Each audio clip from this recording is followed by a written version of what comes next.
Mencari solusi kenaikan UKT. Kenaikan biaya operasional pendidikan memang tidak bisa dihindari. Namun, ketika solusinya adalah menaikkan biaya kuliah, pasti mendapat sorotan publik.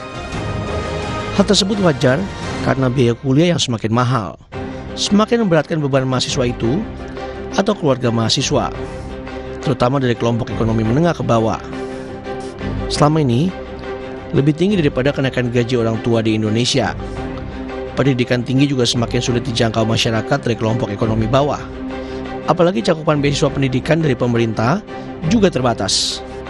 Alokasi beasiswa untuk program Kartu Indonesia Pintar, misalnya, per tahun hanya 200.000 mahasiswa, atau sekitar 6% mahasiswa dari kelompok ekonomi bawah. Pemerintah menetapkan kuota mahasiswa kelompok ini di PTN 20%. Selama ini PTN menjadi harapan masyarakat sebagai penyangga untuk menyelenggarakan pendidikan kuliah bermutu dengan biaya terjangkau. Dengan kebijakan uang kuliah tunggal UKT, rentang hingga 11 kelompok tergantung kemampuan ekonomi keluarga mahasiswa. Biaya kuliah di PTN memang dapat lebih mahal dibandingkan biaya kuliah dengan perguruan tinggi swasta.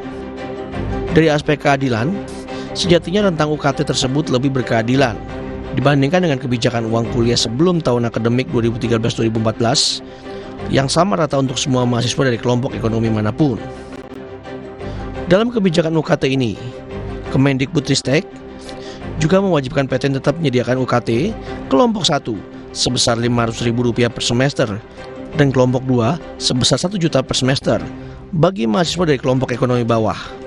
Namun, tetap saja kenaikan uang kuliah dinilai memberatkan.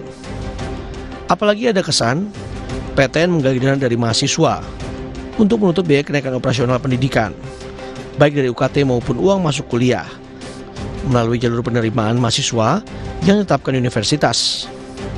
Kenaikan biaya kuliah juga ironi dengan tujuan pemerintah menaikkan angka partisipasi kasar pendidikan tinggi yang masih rendah di bawah rata-rata global, yaitu sebesar 40%.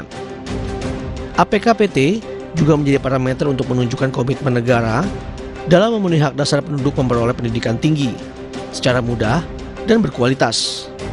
Karena itu, sorotan masyarakat dan juga keluhan mahasiswa atas kenaikan UKT tidak cukup direspon dengan menyatakan bahwa itu merupakan konsekuensi dari kenaikan biaya operasional.